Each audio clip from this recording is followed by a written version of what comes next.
গতকাল আপনারা আলোচনা করেছেন ইসবার 1000 পার, তো সেটা আজকেই করে দেখিয়ে দিল কতুলপুর। তো কতুলপুরে আজকে বন্ডের দাম 1000 টাকা পার হয়ে গেল। 1000 টাকা পার হলো আলুর বন্ডের দাম। কতুলপুর, যাকে বলা হয় আলুর রাজধানী, এই কতুলপুরের আলুর দামই ভাগ্য নির্ধারণ করে পশ্চিমবাংলার অন্যান্য মোকামের আলুর দাম। আলুর বাজারে কান পাতলেই শোনা যায় প্রতিদিন সকাল থেকে আলু সংরক্ষণকারীরা তাকিয়ে থাকে কতুলপুরে আলুর দাম কি হলো। আর সেই কতুলপুরেই আজকে সর্বপ্রথম সারা বাংলায় 1000 টাকা জ্যোতি আলুর বন্ডের দাম ঘোষণা করা হলো। তাহলে আগামীকাল সারা বাংলার আলুর বন্ডের দাম এবং রেডি আলুর দাম কি হতে চলেছে সেদিকেই নজর থাকুক আপনাদের, আর আমাদের নজর থাকুক আজকের প্রতিবেদনের দিকে। নমস্কার, আপনারা দেখছেন ইন্ডিয়া পটেটো নিউজ। আর আজ বাঁকুড়া জেলার কতুলপুর আলু ব্যবসায়ী সমিতির বার্ষিক সাধারণ সভা অনুষ্ঠিত হলো কতুলপুর আলু ব্যবসায়ী সমিতির ভবনে। চলুন এখন কতুলপুর আলু ব্যবসায়ী সমিতির নেতৃত্বদের সঙ্গে কথা বলে জেনে নেই আজকের আলুর দাম, আলুর নিকাশি কেমন হচ্ছে, তথা বাঁকুড়া জেলার কতুলপুরে আলুর বর্তমান পরিস্থিতি ঠিক কি আছে। প্রিয় দর্শক, ভিডিওটিকে শেয়ার করুন, পাশাপাশি চ্যানেলটি সাবস্ক্রাইব ও ফলো করে নিন। আর হ্যাঁ, সকাল থেকে সারা ভারতবর্ষের আলুর বাজারদর দেখার জন্য প্লে স্টোর থেকে ইন্ডিয়া পটেটো অ্যাপটি ডাউনলোড করতে কিন্তু ভুলবেন না। দীনবন্ধুবাবু নমস্কার। নমস্কার। আপকি বার 1000 পার হলো, তাহলে 1000 হ্যাঁ, বন্ডের দাম 1000 টাকা বন্ডের দাম, 1000 টাকা প্যাকেট। আজকে জ্যোতি আলুর কতুলপুরে 1000 টাকা পার প্যাকেট আলুর বন্ডের দাম। হ্যাঁ, বন্ডের দাম। বাবা, অভিনন্দন সকলকে, একটু হাততালি হয়ে যাক আরেকবার। তো এই সাফল্যের কারণটা কি যদি বলেন? এই সাফল্যের কারণটা প্রোডাকশন কম আছে, আমদানি কম আছে, বন্ডের দেখা মিলছে না, চাষিরা মার্কেটে আসছে না, যেহেতু বাজারটা সব সময় ঊর্ধ্বমুখী আছে। মানে টপ কোয়ালিটি আলুর বন্ডের দাম আজকে 1000 টাকা। হ্যাঁ, 1000 টাকা। যেগুলো লো কোয়ালিটি সেগুলো 50-100 টাকা পার প্যাকেট কম আছে। কম আছে, মানে 900 টাকা এবার। হ্যাঁ। আচ্ছা, এটা তো হলো বন্ডের দাম। আর রেডি আলুর দাম যেটা হয়, রেডি আলুর দাম 2350 টাকা পার কুইন্টাল। আচ্ছা, তো কাল কি তাহলে রেডি আলু 2400 পার হয়ে যাবে মনে হচ্ছে? কালকে 2400 পার হবে না, আমাদের আইডিয়া যেটা আছে কালকে একই দাম থাকতে পারে বা থাকবে। আচ্ছা, আজকে তো রবিবার, এমনি তো ধরুন বাজারে তো আলু টালু কোথাও আজকে পড়ে না। না। তো মোটামুটি পার্শ্ববর্তী যায় মোকামগুলো রয়েছে কতুলপুরের পাশে, সেই মোকামগুলোতে আলুর বন্ডের কিরকম দাম আছে একটু বলেন। ওই একই দাম আছে, 1000 টাকা প্যাকেট। 1000 টাকা প্যাকেট, এভারেজ সব দিকেই চলছে। হ্যাঁ, সব দিকে। কালকে যেহেতু সপ্তাহে রানিং ডে প্রথম দিন, কালকে তাহলে দামটা আরেকটু বাড়তে পারে বলে মনে হচ্ছে। না, আলুটা একটু বেশি আছে কাল, মার্কেটটা একই থাকতে পারে। এখন এমনি মোটামুটি এভারেজ কতুলপুর থেকে কেমন আলু নিকাশি হচ্ছে? কতুলপুর থেকে per day average 8000 packet average 8000 packet করে আলু নিকাশি হচ্ছে। নিকাশি। আর এমনি জ্যোতি ছাড়া পোগরাজ নিকাশি হচ্ছে নাকি? না, পোগরাজ কম আছে, সে নিকাশি হচ্ছে, সেটা কোনো পোগরাজের রেট অনেক কম আছে। আচ্ছা, মানে পোগরাজের কিরকম দাম আছে যদি একটু বলেন। জানা আছে? পোগরাজের 1000 টাকা প্যাকেট রেডি। 1000 টাকা প্যাকেট রেডি আলু। হ্যাঁ, যেটা বন্ড হয়, বন্ডের দামটা 30,000 টাকা কম আছে। মানে যেটা হচ্ছে জ্যোতি আলুর দামটা 2 লাখ, আর ওখান থেকে 30,000 মানে হয় 70, 65, 70। 1,65,70। বেশ, তো আমরা তো কালকেই আমাদের ভিডিওতে আলোচনা করছিলাম যে 1000 টাকা বন্ড হয়ে যেতে পারে।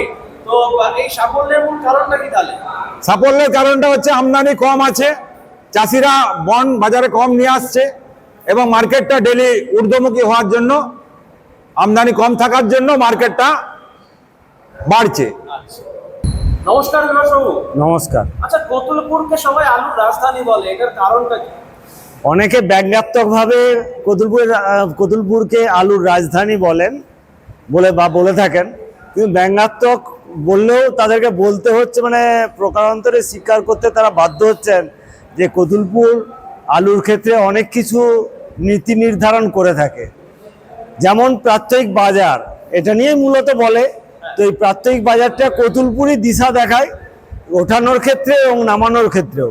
কেননা কতুলপুরে সকালে মার্কেটটা ঠিক হয়, যেদিন চাহিদা বেশি থাকে সেদিন দাম বেশি হয়, যেদিন চাহিদা কম থাকে সেদিন দাম কম হয়, যার ফলে ওই দামটা আবার বিকালবেলায় অন্যান্য মার্কেটে গিয়ে প্রভাব ফেলে। সেটার জন্যই কতুলপুরকে মূলত রাজধানী বলা হয়। তাছাড়াও যে কোনো দাবি দাওয়া আদায়ের ক্ষেত্রে, লড়াই আন্দোলনের ক্ষেত্রে সব কিছুতেই কতুলপুর শাখা পুরোদা ভূমিকা গ্রহণ করে থাকে বা অগ্রণী ভূমিকা নেয়, সেসবের জন্য কতুলপুরের রাজধানী বলা হয়। অর্থাৎ কতুলপুর গতকাল আপনারা আলোচনা করেছেন ইসবার 1000 পার, তো সেটা আজকেই করে দেখিয়ে দিল কতুলপুর। তো কতুলপুরে আজকে বন্ডের দাম 1000 টাকা পার হয়ে গেল। এই যে জায়গাগুলো, এগুলো কতুলপুর ভাবতে পারে, এটা কিন্তু কেউ ভাবছে এরকম নয়, অটোমেটিক্যালি কিন্তু কতুলপুরে হয় বা হয়ে থাকে। আপনাদের এখানে 7টা স্টোর, 7টা কোল্ড স্টোরেজ, কেমন লোড হয়েছে আর কাল পর্যন্ত কেমন নিকাশ? 18,1233 প্যাকেটের মতো লোড হয়েছিল এবং গতকাল পর্যন্ত কত 3,54,700 সামথিং আনলোড হয়েছে, খালি হয়েছে। নিকাশিটা কি একটু কম? নিকাশিটা অন্যান্য জায়গার থেকে পার্সেন্টেজ হিসাবে কম কতুলপুরে, কেননা এবছর কতুলপুরে লোডটা অনেকটা কম আছে, অর্থাৎ 28 লক্ষ প্যাকেট ধারণ ক্ষমতা, তার মধ্যে লোড হয়েছে 18 লক্ষ প্যাকেট। যে কারণে আলুটা কম থাকার জন্যই চাষিরা আলুটা বেচতে চাইছেন না, যে আমাদের এখানে আলু অনেকটাই কম আছে, একটু বাজারটা দেখে আমরা বেচবো, এই ধরনের মানসিকতার জন্য দামটা এই জায়গায় আছে। আচ্ছা, তো মোটামুটি আগামী কাল বা আগামী এই সপ্তাহটাতে কি তাহলে বাজারটা এরকম আমের দিকেই থাকবে, কি মনে হচ্ছে? এ বলা মুশকিল, আলুর কথা আলুই বলতে পারে, শেষ কথা কেউই বলতে পারি না, কাজেই বলা যাবে না কোন দিকে মুড নেবে। না, আমরা দেখে আছি যারা 4 বছরের ডিফারেন্স না একটা করে বছর তৈরি হয়। যেমন দেখবেন 2018 সাল খুব বাজে একটা বছর গেছিল, আবার 2022 সাল একটা বাজে বছর গেছিল, আবার 2020 সালে আলুর একটা ভালো বছর, প্রথমের দিকে অনেক ব্যবসাদার রোজগার করেছিল, আবার ঠিক 2024 সাল মানে এবছরেও একটা ভালো পজিশনের জায়গায় তুলনামূলক আছে, চাষিবাসীরা একটু পয়সা হয়তো দেখতে পাচ্ছে। এগুলো অ্যাকচুয়ালি কোনো সুনির্দিষ্ট ল নেই যাতে করে 2 বছর বা 4 বছর ছাড়া মার্কেটটা বাড়বে। জানি না উপরওয়ালা কি করেন, তবে অঙ্ক আছে, অঙ্কে 2 আর 2 4 হয়, আমরা কষতে পারি না বা আমরা ভালো ছাত্র নই, সেই জন্য হয়তো জানতে পারি না, কিন্তু যারা ভালো ছাত্র তারা ঠিক কষে বের করেন এবং আলু রাখেন। এত দামেও অনেকে আলু রেখেছেন এবং এত দামের পরেও এইভাবে আলুর দাম হচ্ছে, মানে লাভজনক দামের জায়গায় এসেছে। বিগত কয়েক বছর যাবৎ আলু ব্যবসায়ীরা লোকসানের বহর গুনতে গুনতে, মানে বোঝা বইতে বইতে দেয়ালে পিঠ থেকে গেছে। চাষিরা, সংরক্ষণকারীরা, মানে চাষিদের তো দুবার করে চাষ করতে হয়েছে। এই দুর্মূল্যের বাজারে বীজের দাম যেখানে চড়া, সারের দাম চড়া, কীটনাশকের দাম চড়া, শ্রমিকের দাম বেশি লাগছে, সেখানে দুবার করে চাষ করা যে কি দুরূহ ব্যাপার, যারা করে থাকেন তারাই বোঝেন। শহুরে মানুষরা বুঝতে পারবেন না, যারা আলু কিনে খান তারা 2 টাকা দাম বাড়লেই লম্ফজম্প আরম্ভ করে দেন। কিন্তু তারা কি দুর্গতিতে চাষিরা আছেন, সংরক্ষণকারীরা আছেন, যারা নিরবিচ্ছিন্নভাবে যোগান দিয়ে চলেছেন আলুটা, তারা জানেন যে কি হচ্ছে অবস্থাটা। দিলীপ বাবু নমস্কার। হ্যাঁ নমস্কার। আচ্ছা, আজকে যে আপনাদের এখানে সাধারণ সভা হলো, মূলত এখানে কি কি বিষয় নিয়ে আলোচনা হলো? আমাদের বার্ষিক সাধারণ সভা প্রতি বছরই হয়, সেই হিসাবে আমাদের আজকে যে বার্ষিক সাধারণ সভা হয়েছে সেখানেতে আমাদের মূলত সাংগঠনিক আলোচনা হয়েছে। আমাদের পাশাপাশি বিভিন্ন শাখা থেকে নেতৃত্বরা এসেছিলেন, জেলা নেতৃত্বরাও ছিলেন, আমাদের লোকাল নেতৃত্বরা তো আমরা আছি। সেখানেতে টোটালি সাংগঠনিক আলোচনা হয়েছে, আমাদের সংগঠন কিভাবে চলছে, আগামী দিনে কিভাবে চলা উচিত, আমাদের আগামী দিনে কি দাবি দাওয়া আছে, সেসব নিয়ে টোটালি আলোচনা হয়েছে, শুধু সাংগঠনিক আলোচনা। মোটামুটি আপনাদের এখানে কতজন সদস্য রয়েছেন এই কতুলপুরে? আমাদের কতুলপুর শাখার সদস্য আছে 350+। মানে কেউ যদি দেখা যায় যে সমিতির সদস্য নয়, তাহলে সে আলু ব্যবসা করতে পারে? হ্যাঁ, আমাদের এখানে সেরকম কোনো মানে নিয়ম নীতি করা নেই যে বাইরের থেকে কেউ এলে আলু ব্যবসা করতে পারবে না। আমরা আমাদের সদস্যদের কাছ থেকে আলু ঢালাই বাছাই করলে একটা খুব সামান্য আমরা একটা পয়সা নিয়ে সংগঠন চালাবার ক্ষেত্রে, সেই হিসাবে বাইরের থেকেও যারা আসেন তারাও আমাদেরকে সেইভাবেই সহযোগিতা করেন। আমাদের সংগঠন চালানোর ক্ষেত্রে আমাদেরকে সেইভাবেই ওনারা সহযোগিতা করেন। অন্যান্য এলাকা সেখানেও কি এরকম নিয়মই আছে না, তার কোনো মানে? ম্যাক্সিমাম জায়গাতেই এরকম নিয়মটা চালু আছে। আমরা দেখতে পাই যে বিভিন্ন মানে আলুর জগতের সাথে যুক্ত নয় এরকম অনেক লোক আলু ব্যবসা করে। সিনেমার অভিনেতা, অভিনেত্রী, ক্রিকেটার, রাজনীতিবিদ বা অন্যান্য ডাক্তার, ইঞ্জিনিয়ার সবাই আলুতে ইনভেস্ট করে, পয়সা ইনভেস্ট করে। তো তারা তো সমিতির সদস্য নয়।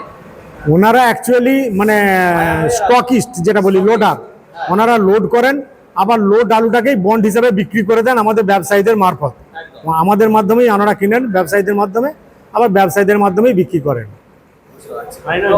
একদম একদম একদম। তো ওভারঅল কি বার্তা দেবে এই যে 1,000 টাকা বন্ডের দাম বেরোলে কত লোকে চাইবে 1100 হোক 1500 হোক 2000 হোক? যারা আলু রেখেছেন ব্যবসায়ী, সংরক্ষণকারী বা কৃষক, তাদেরকে একটাই বার্তা দেবো যে আপনাদের ক্ষমতা অনুযায়ী যেভাবে আলুটা স্টক করেছেন, প্রথম থেকে শেষ পর্যন্ত একটা রেশিওতে আলুটাকে খালি করুন বা খালি করা উচিত। যদি পুরো আলুটাই স্টক করে রেখে দেওয়া হয় তাহলে আলুর নিকাশিটা কম হবে, আগামী দিনে ভবিষ্যৎ খারাপ হতে পারে। একটা রেশিওতে আলু খালিটা করলে আলুটাও খালি হবে, বাজারে সমতা বজায় থাকবে। আনন্দবাবু নমস্কার। নমস্কার। স্যার, আলুর ব্যবসা না মানে দুরকম হয়। এক ধরনের মানুষ হয় যারা বন্ড কেনা বেচা করে শুধু, আর এক ধরনের আপনারা মানে যারা ট্রেডার, মানে প্রত্যেকদিন বাইরে বাইরে আলু কাটার রিস্ক নিয়ে সবকিছু করে। তো এই বছর ট্রেডিং কেমন করছেন?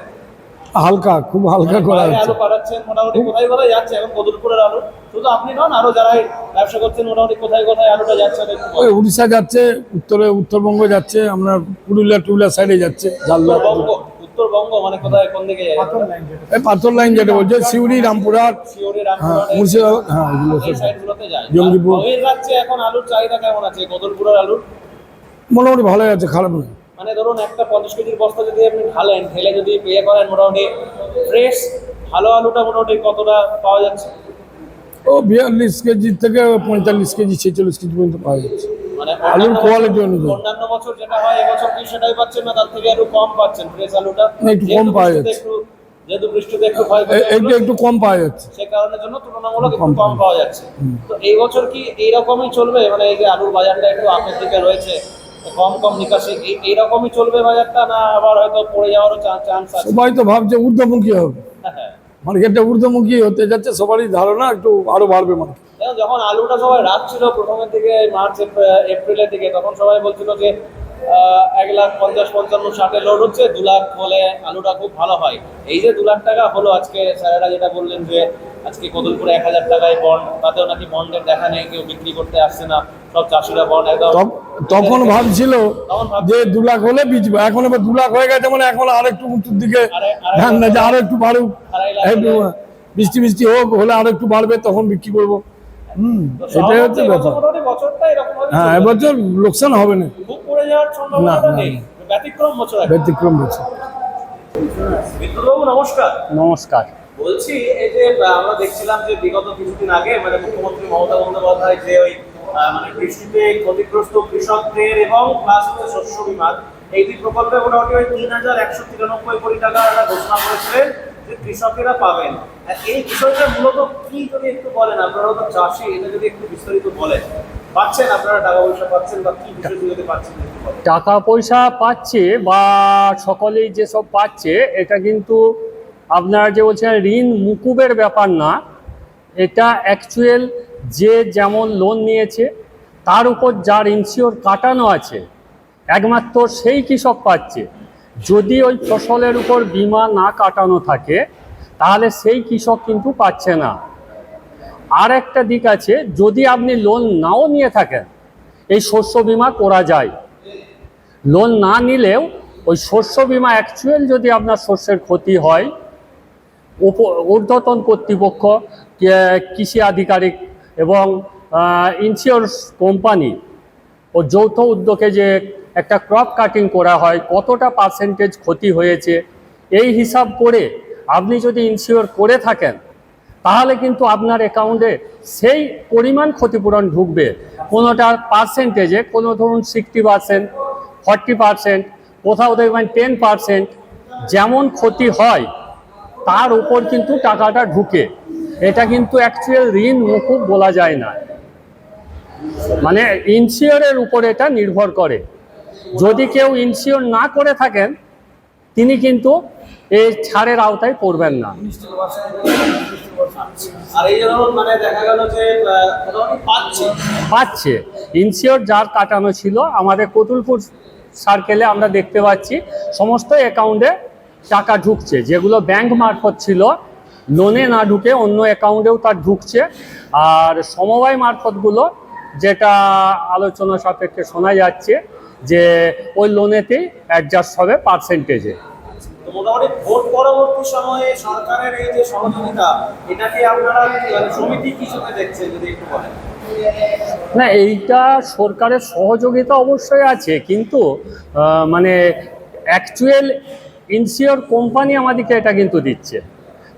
সরকারের ইনসিওর কোম্পানিকে সরকার প্রেসার দেয়, দিয়ে করায় একটা আলোড়ন সৃষ্টি করার জন্য, সরকারের একটা রাখার জন্য। কিন্তু এই ক্ষতিপূরণটা কিন্তু আমাদের ইনসিওর কোম্পানির ঘর থেকে আসছে, মানে সরকারের কাছ থেকে নয়, ডাইরেক্ট সরকারের কাছ থেকে আসছে না। আর আলুতে এবছর কি দেখছেন, আপনার ব্যক্তিগত মতামত কি বলছে? আলু তো যেভাবে প্রোডাকশন কম আছে, চাহিদা বেশি আছে, এবং অন্যান্য সবজি 80 টাকা থেকে 100 টাকা দাম আছে, সেই তুলনায় আমাদের আলুর দাম আমাদের কাছে মনে হয় এমন কিছু বেশি নাই। কেন, আমরা দীর্ঘদিন মার খেয়ে আসছি, এই 2-3 বছর যেভাবে টাকা হারিয়ে আসছি, আমরা যদি একভাবে হারাতেই থাকি, ধরুন নদীর বাঁধ ভেঙে ভেঙে গেলে হবে না, বাঁধ দেওয়ার 1 বছর বাঁধ দেওয়ার সুযোগটাও পেতে হবে, নাহলে তো সব ভেসে যাব। অতএব এটাও হতে হবে, এটা এমন কিছু বিশাল ব্যাপার না। যদি আমরা আগের 2 বছর দেখি, তখন কি দেখব, সেই তুলনায় আমরা যে বিশাল কিছু সেটা না।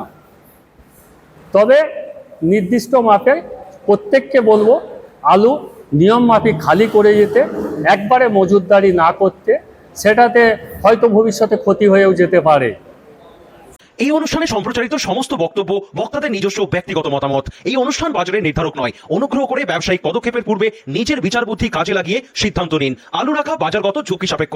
আলু রাখার পূর্বে ইন্ডিয়া পটেটো অ্যাপ থেকে বিগত বছরের লোডিং আনলোডিং রিপোর্ট ও তার পরিপ্রেক্ষিতে আলুর দামের ওঠানামা দেখে নিন। আলুর সব খবর এখন একটা অ্যাপেই।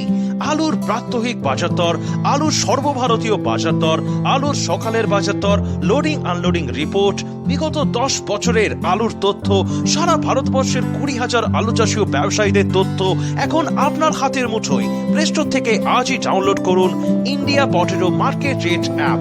2012 সাল থেকে প্রতি মুহূর্তে আপনার সঙ্গে।